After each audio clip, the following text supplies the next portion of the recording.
Hey, what's up guys? This is T-Bone here. Welcome back to another episode of playing Gemstone Legends. If you take a look at the screen at the game right now, you'll notice that it probably looks a little bit different.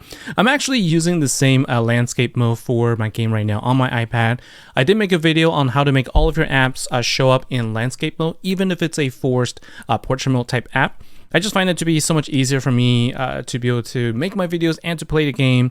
So, and it looks like it's actually still pretty decent even when I'm doing recording, so I'm going to stay with this landscape mode. In any case, what I want to do in this video is I wanted to talk about an older hero actually, and that is, you know, a hero that I would consider, I guess, the OG of Gemstone Legends, because I think he was available before I even started playing the game, and that is going to be Xavier. I did contemplate on how you could pronounce his name, Xavier or Xavier. You know, I know somebody whose name's Xavier, but I'm gonna go with Xavier here for the video. Anyways, what I'm gonna do is I'm going to talk about Xavier as a hero that is still relevant, how he's still relevant, how you should load him out, and in what situations you can use him for. And so let's get right into it. Ooh, that sugar sweet, you got what I need. Sipping on the potion, all that good emotion. Alright, so first things first, what I want to say about Xavier is he's one of the few heroes in the game that does not require you to invest legendary tomes in. You take a look at his skill, I have him at level 1 and he's been great for me. The reason for that is because if you take a look at his special ability, going from level 1 to level 10, the only thing that changes is how much damage he can deal based on his attack value. His other two skills, removing positive stats and also inflict curse, does not change regardless of the level of ability. They're very useful. In fact, these are the reasons why he's very relevant still. If you take a look at his passive ability, he has 80% chance to use that ability twice. Okay, so you can use you can get 2 stacks of curse and also remove 2 positive stats and deal damage twice. Really, really great. Also has a 50% increase at level 1 for accuracy. Okay, level 5 is where you get up to 100% certainty. Okay, so you can do this at guarantee if the target is affected by curse, but 80% happens more often than not. Okay, and so level 6 also gives you the mana gain, but you don't really need that either, because as an assassin type, he has high attack, high speed, but low health and low mana gain. At mana gain 17, going up from 17 to 18 really isn't going to make that much of a difference. And so I think that, you know, there's really no need for you to waste your tomes to try to like balance between the special ability and passive ability, just to hope that you can potentially get his passive ability to level 5. That's really the ideal, but you can't control it. So I don't think you need to waste anything on it. Instead, focus on his stats. You'll notice that I did put 2 sets of Hawkeye and 1 set of Curse on him, simply because I like to use him as an attacker, but a lot of players would choose to use him purely for his ability to dispel and to put Curse on. And so you'll see they'll put Curse set and also accuracy as the focus. And one of the things you could also try and do is to give him more health. More health, more survivability, more accuracy. What I like to do is I like to live on the edge, and I'll put attack on and also critical damage along with the accuracy, so I can boost his attack as much as I can. He's not fully awakened. He will have higher attack value once I do awaken him. But for now, we'll start with this, okay? And this is where he is going to be the most useful. The Corrupted Haran. One of the harder bosses to deal with because of his, ability to put tons of positive stats and basically resist everything, or is immune to everything. Okay.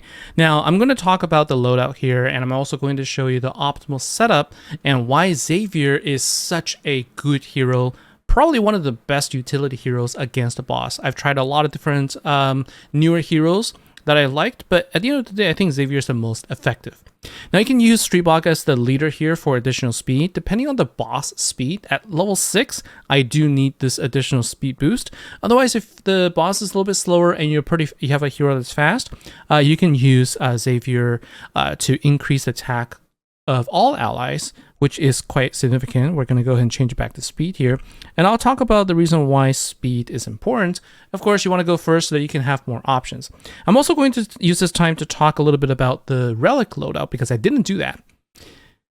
For Xavier, Murderous Frenzy is going to be the best option because of the opportunity to use the special ability twice, which means you get up to 3 total stacks of Cursed if it activates, and you can remove up to 3 positive stats, which is going to be very useful against this boss. Masako is the damage dealer this time. I normally use Outgath, but I wanted to, get a hero I wanted to showcase a hero that is easier to obtain. And Golden Cyclone is going to be the best relic for her. And for me, I use Calum. You can use any other hero if you wanted to, but if you have a hero that is going to provide positive stats, then putting Razak Soul to get more mana is going to give you a little bit better time. Now, going first allows me to do something like this. Allows me to use my potion to set up taunts so that my Masako does not, immediately die on the first attempt, like on the first turn, which has known to happen quite a bit. And so now what we're going to do is we're going to go ahead and get ourselves started here with, I guess what we're going to do is we're going to just get as many of the green and yellow gems as well that we can match, while leaving our opponent, our boss with, not a single purple gem, which is good. We do have 2 positive stats to deal with here, and let's go ahead and activate his skill. So we don't activate, we didn't actually, we didn't actually remove one at the very beginning, but you saw what happened here. I actually got the Murderous Frenzy kicked in, so that's why I have 3 total stacks of Curse now, and I removed both of the positive stats, which is amazing. Like, that's exactly what we're hoping for. And now I can give my Masako the perfect opportunity to deal more damage. Now, Masako actually deals more damage too the more negative stats is on the boss, right? So that's what Golden Cyclone's about. And so actually getting Xavier to activate more often is only going to be that much better for your end damage as well.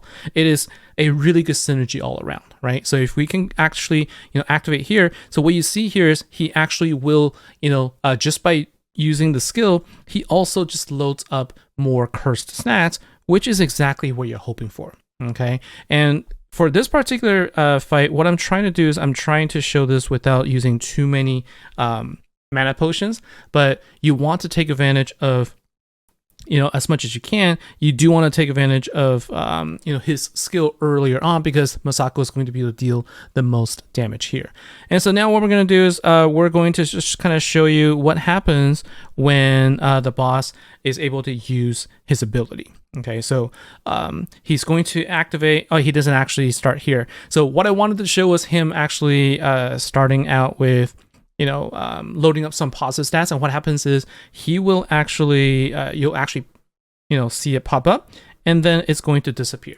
Okay, and now one of the things that we're coming up to is actually a little bit of danger zone, in that when the boss, in this case, has 2 turns, going 1 turn after the other, do everything you can to give yourself no purple gems behind. It's okay for him to activate 1 time, but what you don't want is for him to match another purple gem and then do another area of effect attack. Okay, now see what happens here. There's actually, on the second turn, there were already 2 positive stats, and then another 2 positive stats that he put on himself. But because of all the cursed on him already, they all disappear. Okay, so that is exactly what I'm talking about. You can, because of that, you're able to, you're able to just deal a lot of damage without worrying about having to deal with the positive stats there. So now we are at full stack, 9 stacks of cursed, and also 1 decreased resistance. And I'm going to go ahead and just use the skill from Celeste to activate Street Box skill, and now I am at maximum potential. Okay, Masako has 10 stacks of positive stats, and the boss has 10 stacks of negative stats. This is where you get the maximum damage.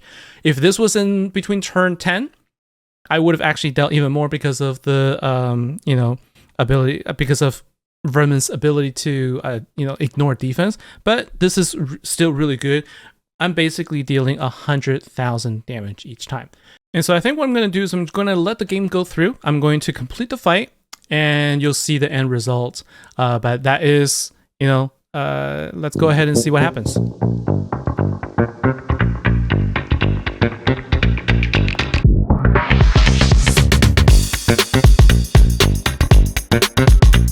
Alright, at this point, I'm going to die after probably the next few hits. You can see we're at almost 2 million at 1.942, and I've used one big mana potion and total of 2 of the medium health potions. So this is really definitely very doable.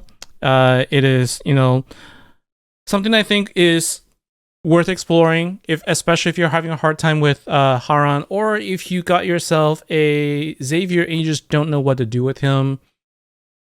And I think here's a perfect use case where you can just see him really shine, really doing really well in the fights.